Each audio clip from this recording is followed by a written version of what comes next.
Hello students. तो जैसा कि हम सबको पता है कि जेई मेंस एक बहुत ही अनएक्सपेक्टेड तरीके से पोस्टपोन्ड हो चुका है। तो मेरे पास बहुत ही सारे स्टूडेंट्स का एक ही क्वेश्चन आ रहा है कि सर अब प्रिपरेशन कैसे करें, कि रिमेनिंग 2.5 मंथ्स को कैसे यूटिलाइज़ करें कि जिससे हम लोग का इस टाइम का बेस्ट यूज़ हो। क्योंकि ऑब्वियसली अगर मैं भी एक स्टूडेंट होता और अचानक से एक इतना बड़ा एग्ज़ाम इतने दिन के लिए पोस्टपोन्ड हो जाता है, तो क्या होता है, जो मोमेंटम चला आ रहा है, जिस फ्लो में स्टूडेंट्स थे, मतलब उनको इंस्पायर करके मोटिवेट करके उनको एग्ज़ाम के लिए रेडी किए थे हम लोग, वो सारा अभी एक तरीके से रुक चुका है। वो मोटिवेशन फिर से ख़त्म हो चुका है। फिर से मोटिवेट करना पड़ेगा, फ्लो लाना पड़ेगा, उनको बताना पड़ेगा कि ये टाइम बहुत ही ज़रूरी है।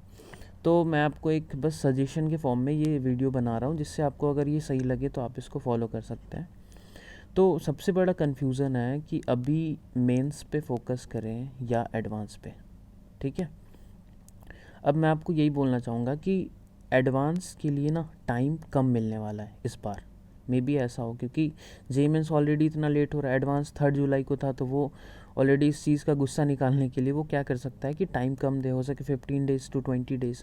तो इसके लिए ना टाइम हम लोग को बहुत ही लेस रहेगा आगे, बहुत ही कम टाइम है। तो हम क्या करेंगे कि अभी का जो टाइम है मेरे पास 2 मंथ्स के अराउंड, हम पूरा का पूरा यूटिलाइज़ करेंगे एडवांस में। मेंस में क्यों नहीं कर रहे हैं? क्योंकि अगर अभी भी हम मेंस में ही लगे रह गए तो एडवांस का प्रिपरेशन कब करेंगे? बात यही है कि फिर एडवांस तो गया मेरा, क्योंकि ऑलरेडी इतना लेट हो जाएगा। तो एडवांस फिर किस टाइम पे और क्या ही पढ़ लेंगे उस पर। मेंस में क्या है कि अगर हम एडवांस लेवल तक कर लेंगे तो मेंस में तो थोड़ा बहुत हेल्प मिल जाएगा, थोड़ा क्या बहुत ही ज़्यादा हेल्प मिल जाएगा। और फिर मेंस में मैं क्या बोल रहा हूँ कि लास्ट के 15 डेज़ में आप सिर्फ उन टॉपिक्स को पढ़ो जो कि सिर्फ मेंस में आते हैं। जैसे कि उसका भी मैं वीडियो बना दूंगा, जैसे सेमीकंडक्टर हो गया, ठीक है, देन पीओसी हो गया, फिर आपका ईएमडब्ल्यू हो गया लास्ट के, फिर इधर डिफ्रैक्शन, पोलराइजेशन, जो सिर्फ मेंस के टॉपिक्स हैं, इनको आपको स्ट्रॉन्ग करना। क्योंकि आप ये अभी पढ़ भी लो ना, ये सेमीकंडक्टर हो गया, पीओसी, ईएमडब्ल्यू, तो आप बाद में फिर भूल जाओगे। तो अभी इन टॉपिक्स को देखना भी नहीं है, ये सारे टॉपिक्स को आपको देखना भी नहीं है। मैं इवन आप इस वीडियो के लास्ट तक बने रहो, मैं आपको बताता हूँ कि अभी आपको क्या क्या टॉपिक्स पे ज़्यादा ध्यान देना है, जिससे ज़्यादा क्वेश्चंस आएगा। ठीक है, तो पहला चीज़ तो अब इस चीज़ को मतलब ध्यान में कर लो कि अभी अपना फोकस फर्स्ट चीज़ पूरा का पूरा एडवांस में डालना है। ठीक है, पूरा का पूरा फोकस अब एडवांस में। तो ऐसा आप क्या करें कि हम मेन से एडवांस में जाएं, और किस प्रिपरेशन को हम बोलेंगे कि मेरा प्रिपरेशन एडवांस का हो रहा है। तो देखो, दोनों में से कोई भी प्रिपरेशन आप करो, पहले आपको नोट्स रिवाइज करना है। जिस भी फैकल्टी से आप पढ़े हैं उसका आपको पहला चीज़ कि पूरा का पूरा नोट्स रिवाइज करना है। अब नोट्स में थ्योरी होंगे और न्यूमेरिकल होंगे, तो न्यूमेरिकल नोट्स के थ्योरी तो कंप्लीट, मतलब थ्योरी का एक एक लाइन आपको ध्यान से पढ़ना है, थ्योरी तो कंप्लीट। और जितने बार थ्योरी पढ़ोगे उतने बार आपको कुछ नया नया चीज़ आपको सीखने को मिलेगा। आपको ऐसा लगेगा कि यार ये चीज़ तो मेरे को पहले नहीं आता था, अभी आया। ये मैं आपको एक बहुत बड़ा सीक्रेट बता रहा हूँ खुद का। मैं खुद का नोट्स मैं जितनी बार पढ़ता हूँ उतनी बार मेरे को ऐसा लगता है कि कुछ नया चीज़ मेरे को सीखने को मिला। मैं एक खुद ही बनाया हूँ, लिखा हूँ, लेकिन हर बार मेरे को कुछ नया सीखने को मिलता है। तो वो बस वही है कि थ्योरी का प्रैक्टिस करते रहो तो नया नया चीज़ अपने आप होगा। अब बात आती है कि न्यूमेरिकल में क्या करें। तो कॉपी के ना सारे क्वेश्चन नहीं करते हैं। कॉपी में हम लोग को हर 10 में 4 क्वेश्चन चूज़ करना है। जो 4 मतलब इस 10 का जो टॉप 4 क्वेश्चन जो आपको लगे कि हाँ ये 4 में थोड़ा दम है, और इसको आपको आंसर्स तक लाना है, ये नहीं कि बीच में छोड़ दिए। बिकॉज़ ये भी ना बहुत स्टूडेंट का मिस्टेक है कि उनको पता रहता है कि ये चीज़ करना है, ये स्टेप करना है, बट फाइनल आंसर तक नहीं पहुंच पाते हैं। इवन मतलब मेरे को भी कोई अगर दे देगा जी एडवांस का प्रॉब्लम, तो मैं बहुत सारे क्वेश्चन का आंसर तक नहीं पहुंच पाऊंगा। मेथड मेरे को पता है, लेकिन बीच में कहीं कैलकुलेशन मिस्टेक हो गया, कुछ भी हो गया, बट आपको तो आंसर लाना है, तभी तो आपको मार्क्स मिलेगा ना। तो इस चीज़ का हैबिट अभी से ही डालना है कि जो भी हम क्वेश्चन कर रहे हैं उसको हम फाइनल आंसर तक पहुंचने के बाद ही छोड़ें, बीच में नहीं छोड़ना है। ठीक है, क्योंकि आप क्वेश्चन ही वही सेलेक्ट करो जिसको सॉल्व करने से आपका कॉन्सेप्ट भी क्लियर हो, कैलकुलेशन भी आपका थोड़ा सा फास्ट हो जाए। और ध्यान रखना है कि सिली मिस्टेक्स नहीं करना है, क्योंकि इसी जगह पे आपको वो सारा चीज़ भी मतलब अपने आप को पूरे तरीके से प्रिपेयर करो कि कैसे हम कॉम्पिटिटिव एग्ज़ाम में कॉम्पीट करें, because I already told that knowledge is not the only thing that will help you for the selection. ठीक है, तो एक तो ये करना है। और अब कॉपी का तो हम 10 में से 4 ले लिए, इसके बाद हम कौन सा, देखो ये जो चीज़ है ना, ये तो आपको मेंस में भी करना है। अगर आप मेंस का प्रिपरेशन कर रहे फिर भी ये करना है। अब कौन सा ऐसा चीज़ है जो आपको एडवांस के लिए ले जाएगा, तो वो होगा PYQs, प्रीवियस ईयर क्वेश्चंस, ये। ठीक है, अब इतने करने के बाद अगर आप मेंस का PYQ लगा रहे हैं तो आप मान लो कि आप प्रिपरेशन मेंस का कर रहे हैं, एडवांस का लगा रहे हैं तो एडवांस का प्रिपरेशन कर रहे हैं। और PYQ बहुत ही ज़्यादा है, because you should know the trend, कि किस ट्रेंड में अभी क्वेश्चन चल रहा है। ठीक है, कई बार क्या होता है ना, किसी कोचिंग का जो मॉड्यूल होता है कई बार उसमें भी वो क्वेश्चंस उस ट्रेंड में नहीं रहते हैं। So you have to keep solving this PYQ, जितना ज़्यादा सॉल्व कर सकते हो तीनों सब्जेक्ट का वो सॉल्व करना स्टार्ट कर दो। ठीक है, अब PYQs आपको कैसे सॉल्व करना है, तो सब्जेक्टिव तो पूरा ही करना है। जैसे मान लो आप कोई इलेक्ट्रोस्टैट चैप्टर की, तो इसका सब्जेक्टिव पूरा कर लो, और ऑब्जेक्टिव आपको करना है लास्ट 3 टू, मतलब 3 नहीं, 3 तो बहुत कम है, 5 to 6 ईयर्स का, लास्ट 5 to 6 ईयर्स का ऑब्जेक्टिव आपको सॉल्व करना है। ठीक है, सब्जेक्टिव पूरा जितना, मतलब 90 80 से 2000 तक जब भी सब्जेक्टिव आए इतना पूरा करना है। ट्राई करो, मतलब ये बहुत ही ज़्यादा हेल्प करेगा, क्योंकि पहले का सब्जेक्टिव बहुत ही तगड़ा क्वेश्चंस रहता था, और ऑब्जेक्टिव में आपको लास्ट 5 to 6 ईयर्स में। तो ये अगर आप कर लिए इतना, तो आप मान लो कि उस चैप्टर का आप एडवांस का प्रिपरेशन कर लिए PYQ का। ठीक है, नोट्स के लगभग 10 में से 4 क्वेश्चन करने, क्योंकि नोट्स यार, नोट्स जो होता है ना वो बहुत ही इंपॉर्टेंट है, क्योंकि वो फैकल्टीज़ का एक, आप बोल लो कि उसका जो भी नॉलेज है, जो भी हार्डवर्क है, जो एक्सपीरियंस है, वो अपने नोट्स में शेयर कर रहा है। तो कभी भी नोट्स अवॉइड नहीं करना है।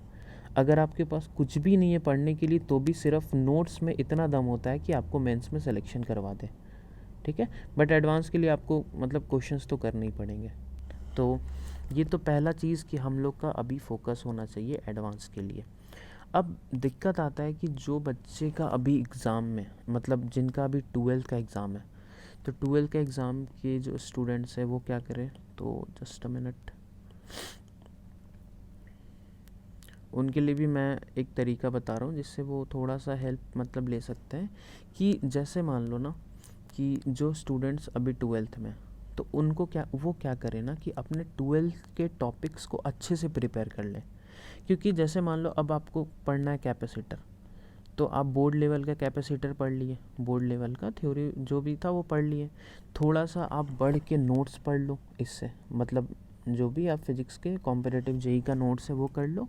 उसके बाद आप क्या कर लो, अगर एडवांस का नहीं कर पा रहे तो प्रीवियस ईयर जेई मेंस का लगा लो, जेई मेंस का प्रीवियस ईयर 12, तो ये हर चैप्टर, जैसे करंट इलेक्ट्रिसिटी पढ़ लिए, EMW पढ़ लिए, ऑप्टिक्स पढ़ लिए, तो बोर्ड लेवल का तो आप पढ़ ही लो, उसके बाद क्लास का नोट्स पढ़ लो, और PYQ जेई मेंस का लगाते जाओ, तो आपका इसका प्रिपरेशन हो जाएगा।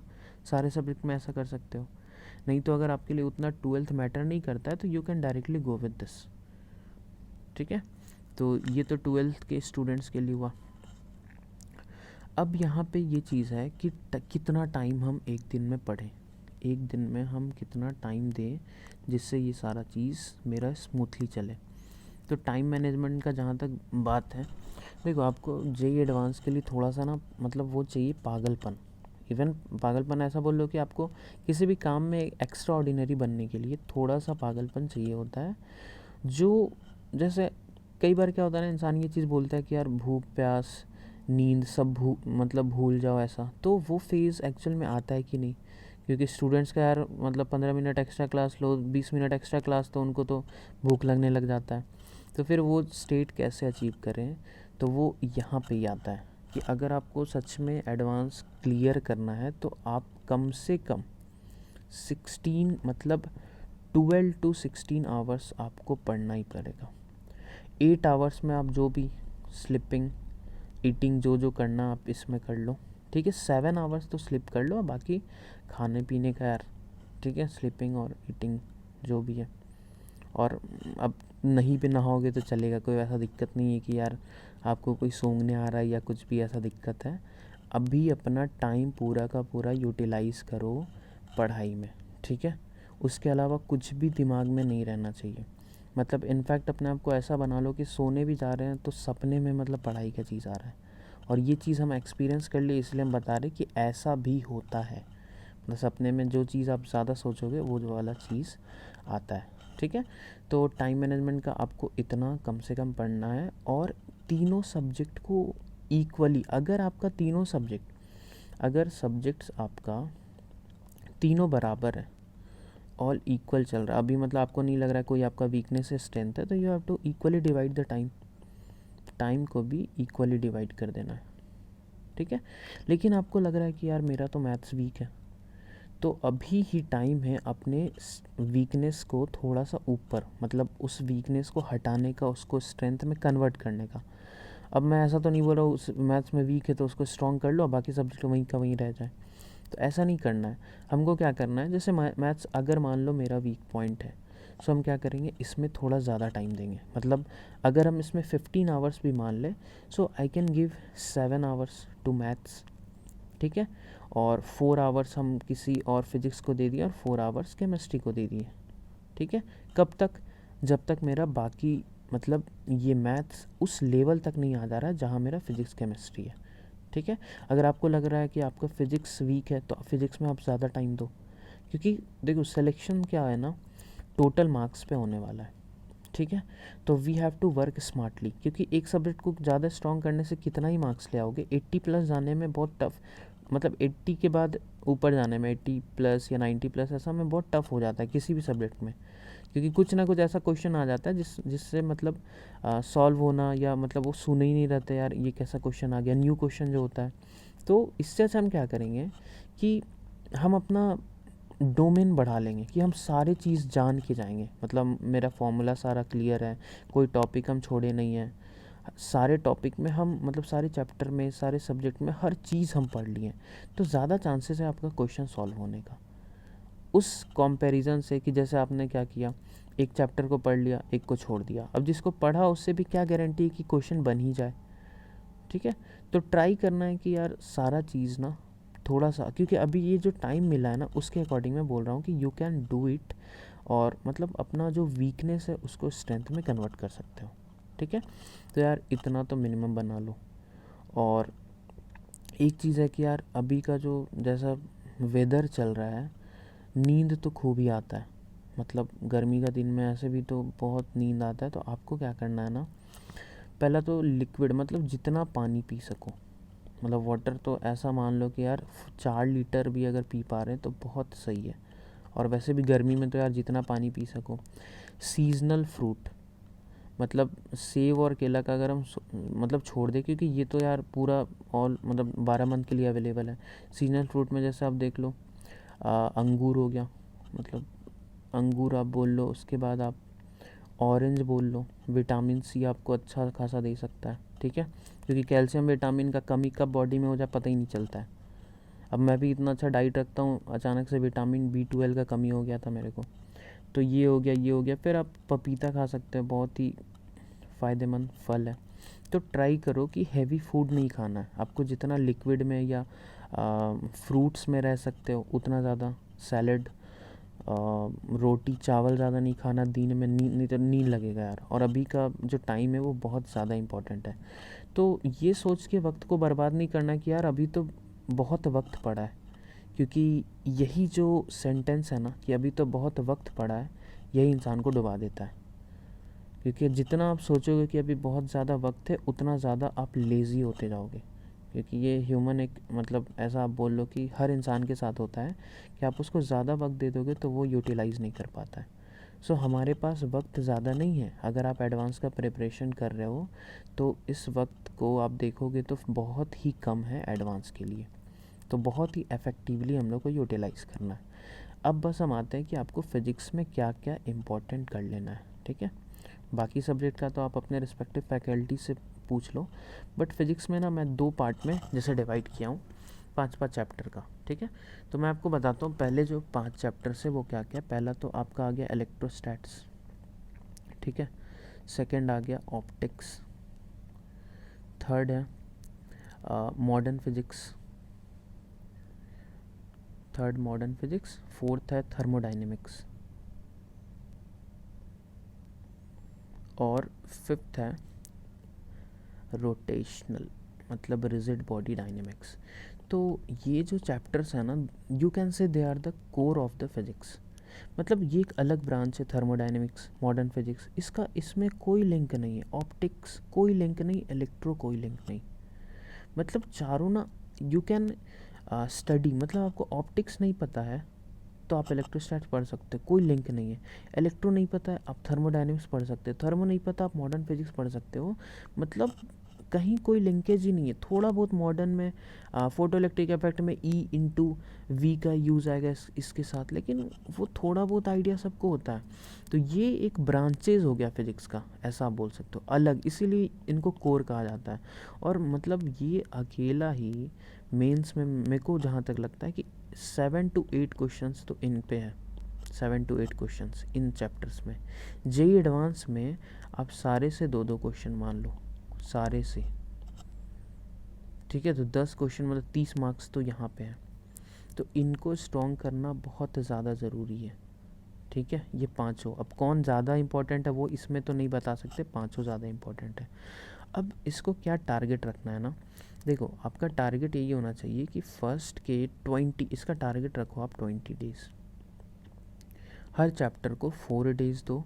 और जैसा मैं बताया हूँ ना कि नोट्स करना है, थ्योरी, नोट्स का थ्योरी तो पूरा करना, और कॉपी का हर 10 में से 4 क्वेश्चन लेना है। मतलब 40% क्वेश्चन तो आपको नोट्स के करने हैं, जो 40% बेस्ट आपको लग रहा है, जिनमें आपको लग रहा है कि थोड़ा डाउट दिक्कत हो सकता है, वो क्वेश्चन लेना है।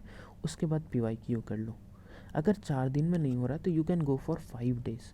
बट अगर आपका ये रूटीन है ना, 16 आवर्स अगर आप टाइम दे रहे हो और एक दिन में अगर 5 आवर्स भी दे रहे हो सब्जेक्ट के लिए, तो 5 × 4 20 आवर्स में आप आराम से एक सब्जेक्ट को एक पर्टिकुलर लेवल तक पढ़ सकते हो, मतलब एडवांस लेवल तक, ठीक है। अगर नहीं हो रहा तो 5 डेज़ दे दो, फिर भी ये कितना 25 डेज़ में कंप्लीट हो जाएगा। और उसके बाद अगला जो मैं डिवाइड किया, मतलब अगला जो पार्ट मैं फिज़िक्स के लिए बनाया हूँ वो है सेंटर ऑफ मास, मतलब 6 चैप्टर आप बोल सकते हो। उनका कंप्लीट होने के बाद आप इसमें आ सकते हो। फिर EMI हो गया, एंड 8th हो गया अपना मैग्नेटिक इफेक्ट ऑफ करंट, मतलब मैग्नेटिक फील्ड वाला जो चैप्टर है वो हो गया।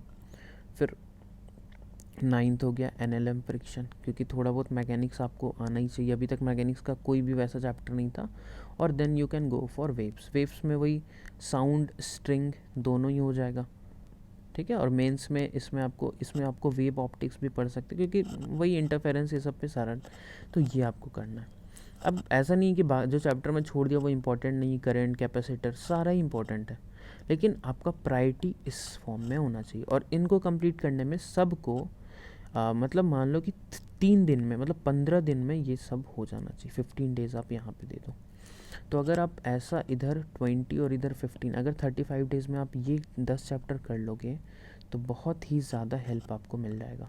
उसके बाद क्या है ना, छोटे छोटे चैप्टर्स हैं, मतलब प्रोजेक्टाइल रिलेटिव, ये सब ज़्यादा टाइम नहीं लेता है। इवन क्या होता है ना, इनका यूज़ आगे वाले चैप्टर में होता है, तो थोड़ा बहुत आइडिया हमको पहले से ही रहता है, ठीक है, ये सारा। उसके बाद अपना कैपेसिटर करंट, ये तो मतलब उतना टफ नहीं है, you can easily understand this chapter. मतलब ये पांचों कुछ ज़्यादा टफ, कुछ ज़्यादा इम्पोर्टेंट, ये ऐसा बोल सकते हैं। फिर ये हो गया, ठीक है।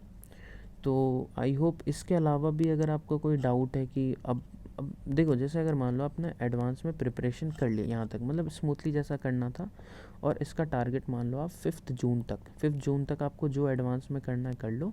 उसके बाद फिर जो 15 डेज़ है उसमें फिर से हम मेंस में आ जाएंगे। लेकिन क्या फ़ायदा होगा, क्योंकि ऑलरेडी हम एडवांस लेवल कर चुके हैं, तो मेंस में हमको सिर्फ छोटे छोटे चैप्टर्स, स्मॉल टॉपिक्स जो बहुत ज़्यादा ज़रूरी, जिससे क्वेश्चन, जैसे सेमीकंडक्टर हुआ, मैं ऑलरेडी बार बार सेमीकंडक्टर क्यों बोल रहा हूँ, क्योंकि लॉजिक गेट, जेनर डायोड और ट्रांजिस्टर, इन 3 से एक क्वेश्चन आना ही आना है। EMW, इसमें एम्पलीट्यूड मॉड्यूलेशन से क्वेश्चन, सॉरी वो POC में एम्पलीट्यूड मॉड्यूलेशन से क्वेश्चन आएगा, EMW में हाइट ऑफ एंटीना वाले से, मतलब क्वेश्चन फिक्स है ये 3 से, ओके, यूनिट्स एंड डायमेंशन। तो मतलब एक इफेक्टिव स्टडी करना है, ये नहीं कि पढ़े जा रहे कुछ आता पता नहीं कहाँ से क्वेश्चन आने वाला है।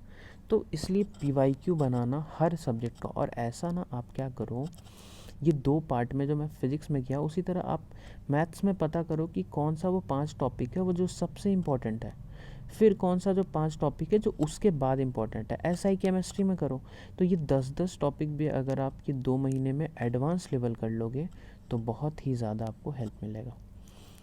तो आई होप ये सारा चीज़ क्लियर है। अगर इसको फॉलो करोगे, और ऐसा कभी मत सोचो कि बहुत टाइम है, क्योंकि यही सोच आपको फिर से बहुत ही नीचे ले आएगा। क्योंकि बहुत सारे ऐसे स्टूडेंट्स हैं जो इस टाइम को यूटिलाइज़ करके आपसे आगे निकल जाएंगे। ठीक है, तो आई थिंक कुछ भी अगर आपको डाउट लग रहा है ना तो आप एक बार कमेंट में बताओ। और if you want any help कि सर इसका वीडियो बना दो या इस टॉपिक का थोड़ा वीडियो बना दो, तो आप एक बार कमेंट करके बताओ। और अगर आप लास्ट तक अभी तक वीडियो देख रहे हो तो एक लाइक कर दो, जिससे मेरे को पता चलेगा कि कितना लोग लास्ट तक वीडियो को देखा है। ठीक है, सो आई होप ये थोड़ा बहुत आपको हेल्प करेगा। बाकी जो भी दिक्कत है आप सेंटर आके मेरे से पूछ सकते हैं। Okay, thank you.